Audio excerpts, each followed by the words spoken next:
Ghatshila seat पर होने वाले उपचुनाव को लेकर राजनीतिक माहौल गर्मा रहा है। देखा जाए तो जेएमएम की तरफ से सोमेश सोरेन के नाम पर लगभग मोहर लगती नजर आ रही है, तो वहीं भारतीय जनता पार्टी की तरफ से कौन उम्मीदवार होगा, इसको लेकर अभी तक तस्वीर साफ नहीं हो पाई। साल 2024 के चुनाव में उतरे बाबूलाल सोरेन, जो चंपई सोरेन के बेटे हैं, उनकी दावेदारी मजबूत नजर आ रही है, लेकिन 2024 में हार का टैग उनको लग चुका है, तो उसके बाद क्या बीजेपी उन्हें मौका देगी? ये भी एक बड़ा सवाल है, क्योंकि अगर हार के बाद बाबूलाल सोरेन के बारे में विचार किया जा रहा है, तो विचार तो लखन के बारे में भी करना चाहिए, जो 2019 में इसी सीट से घाटशिला से लड़े थे और रामदास सोरेन को चुनौती दी थी। तब वह करीब 6000 वोटों से हारे थे, और अगर हम बाबूलाल सोरेन की बात करें तो वो 20,000 प्लस वोटों से हारे। इस नजरिए से देखें तो यहाँ पर लखन की दावेदारी ज्यादा बनती है। इस बीच कुछ और नाम भी सुर्खियों में है, जैसे रमेश हांसदा को लेकर हमने अपनी पिछली रिपोर्ट में चर्चा करी थी, लेकिन इस रिपोर्ट में खासकर मुख्यतः तौर पर कुछ बीजेपी के दिग्गज नेताओं के बारे में भी बात करेंगे, जैसे अर्जुन मुंडा, चंपई सोरेन, बाबूलाल मरांडी। इसके साथ साथ अगर हम देखें तो कुछ और ऐसे चेहरे हैं, जैसे कि अगर हम बात करें जो हेमंत सोरेन की बड़ी भाभी है सीता सोरेन, जो बीजेपी में है, उनकी भी यहाँ पर क्या मजबूती रहती है क्या नहीं। तो ऐसे भी यहाँ पर चर्चा रहेगी कि इनमें से कौन ऐसा नेता रहेगा जो आगे आकर इस सीट को जिताकर बीजेपी की झोली में ला देगा, ये सवाल है। फिलहाल यहाँ पर हमारे साथ इसी मुद्दे पर चर्चा करने के लिए हमारे खास वरिष्ठ सहयोगी अमन सर हैं।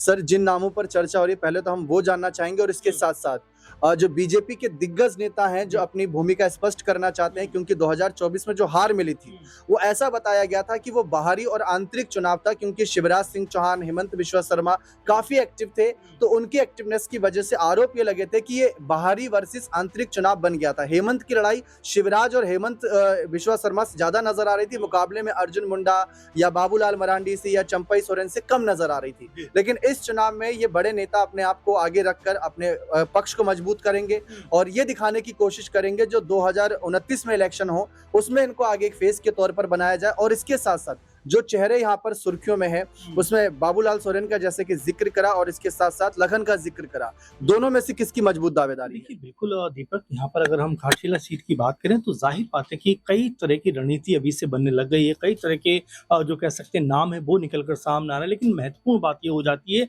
कि बीजेपी ये चाहती है कि भाई किसी भी कीमत पे कम से कम उनको घाटशिला में इस बार जीत मिलनी चाहिए, क्योंकि लगातार उनकी हार होती रही है। 14 में भले ही कह सकते हैं लक्ष्मण ने हराया था रामदास को, लेकिन उसके अलावा देखेंगे तो अमूमन इन सीटों पर हार मिलती। जैसा कि आपने भी कहा कि 19 में जिस तरह से हम अगर देखें तो लखन चंद्रा जो महज 6000 वोटों से हारे, यानी कि बहुत नजदीकी उनकी हार मानी जा सकती है। लेकिन अगर बाबूलाल सोरेन जो चंपई सोरेन के बेटे उनका जिक्र करें तो वो तकरीबन 20,000 वोटों से हारे, जो एक बड़ी हार हो जाती है। तो क्या बीजेपी यहाँ पर कोई बड़ा कह सकते हैं चेहरा इसमें जो कम हार कह सकते हैं जो जिसकी कम वोटों से हार रही उसको चुनने वाली है, या फिर यहाँ बाबूलाल सोरेन जो कि चंपई सोरेन के बेटे हैं वो अपने बेटे का नाम आगे करते हुए दिखाई पड़ते हैं? क्योंकि देखिए राजनीति में तमाम समीकरण बनते हैं, बिगड़ते हैं, और साथ में बीजेपी की चाहत भी ये है कि भाई किसी भी तरह से जो पराजय इन चुनावों में उनको मिली है कम से कम उसकी भरपाई कुछ हद तक इस सीट को जीतकर होती हुई दिखाई पड़े। क्योंकि बीजेपी के पास अगर झारखंड से देखा जाए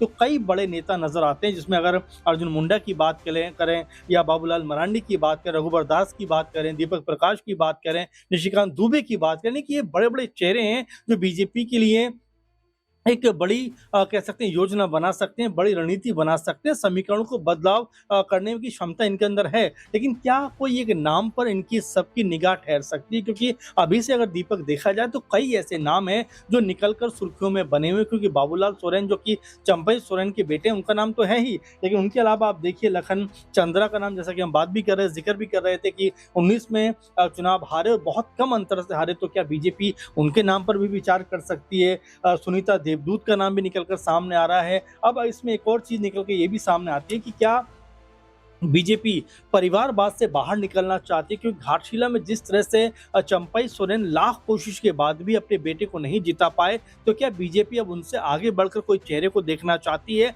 अगर ऐसा होता है तो क्या चंपई सोरेन उस पर एग्री होंगे? तो ऐसे पेचीदा सवाल बीजेपी के लिए बनते चले जा रहे हैं कि क्या वाकई में बीजेपी अपनी ही रणनीति में फंसती हुई दिखाई पड़ेगी। और चूंकि जेएमएम की अगर हम बात इस तरफ कर लें तो जेएमएम का जिस तरह से माहौल बना हुआ है, ऐसा लगता है कि सोमेश जो कि रामदास सोरेन के बेटे हैं, उनके नाम की चर्चा लगभग कह सकते हैं उस मुकाम पर पहुँचती हुई दिखाई पड़ रही जहाँ से उनका जी। नाम जो है वो फाइनल हो सकता है। तो यहाँ पर तो लगभग स्थिति स्पष्ट है कि भई सोमेश का ही नाम निकल कर सामने आ रहा देखिए है। सर, एक सवाल हाँ, ये रहेगा कि जेएमएम एक नए नाम को आगे ला रहे, जी। भले ही वो रामदास सोरेन के बड़े बेटे हैं, लेकिन सोमेश सभी के लिए एक नया नाम है।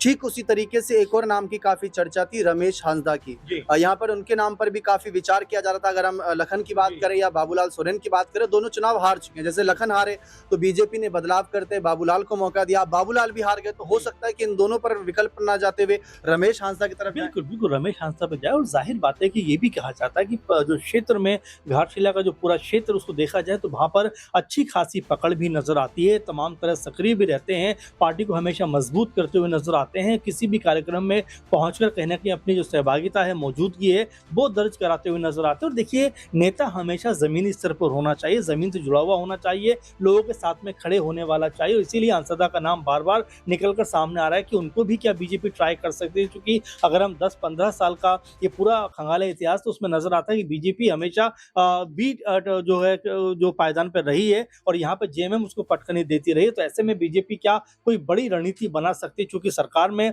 जेएमएम है, तो क्या बीजेपी एक माहौल तैयार कर सकती है कि भई जो सरकार है वो बेहतर काम नहीं कर पा रही है, बेहतर तरीके से नहीं चल पा रही है? क्या यहाँ पर जेएमएम को इस तरह से वो चुनौती देते हुए नज़र आ सकती है? क्योंकि नामों पे ही अभी बीजेपी उलझी हुई है, तो क्या नाम अब 2, 4, 5 दिन में फाइनल होता हुआ दिखाई पड़ेगा क्योंकि खबरें लगातार इस तरह की आ रही हैं कि भई अक्टूबर के लास्ट में या नवंबर में यहाँ चुनाव हो सकता है या फिर बिहार चुनाव के साथ-साथ में इस सीट के ऊपर भी चुनाव किया जा जी। सकता है। तो ऐसे में रणनीति बनाने की ज़रूरत तो है ही, लेकिन जेएमएम से ज़्यादा यहाँ पर जो मुश्किलों में फँसी हुई दिखाई पड़ती है दीपक, वो बीजेपी नज़र आती है।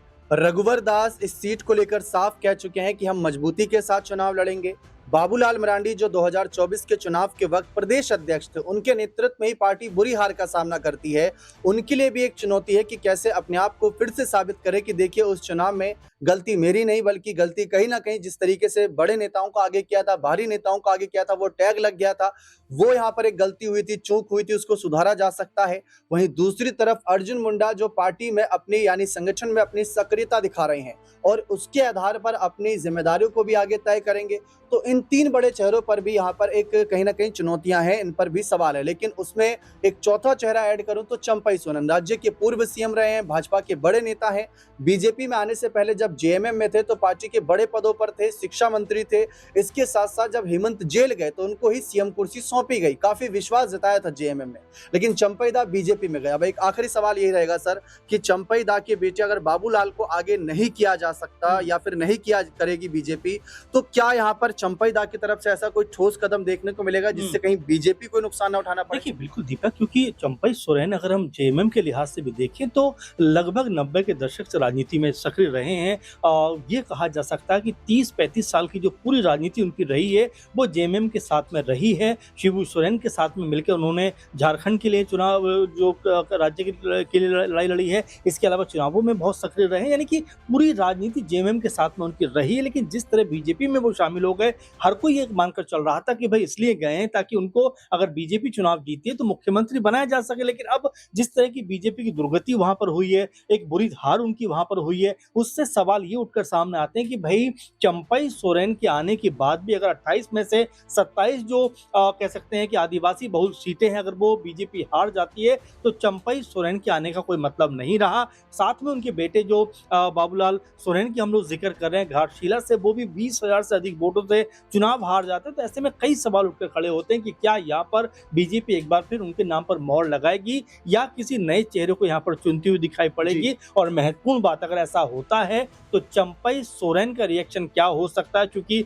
आप देखिए कि 30-35 साल जिस पार्टी के साथ में वो रहे, जब उसको छोड़कर वो बीजेपी में शामिल हो सकते हैं, तो अगर उनके बेटे को टिकट नहीं दिया गया तो बीजेपी से किनारा करने में मुझे लगता है कोई बहुत ज़्यादा वक्त उनको नहीं लगेगा। जी, क्योंकि एक पुत्र मोह होता है जो कहीं न कहीं एक पिता को विवश कर देता है कुछ कठोर फैसले लेने के लिए। अब वही पुत्र मोह क्या चंपई दा के इस राजनीतिक माहौल पर असर डालेगा, ये भी देखना दिलचस्प रहेगा। फिलहाल ये कहना बहुत जल्दबाजी होगी कि चंपई दा ऐसा कोई ठोस कदम उठाएँगे, ये एक कह सकते हैं कयासों पर आधारित है। लेकिन फिलहाल देखते हैं कि चुनाव का नोटिफ़िकेशन कब जारी होता है और उसके बाद बीजेपी का उम्मीदवार कौन होता है। बने रहें चैनल के साथ, बहुत-बहुत शुक्रिया।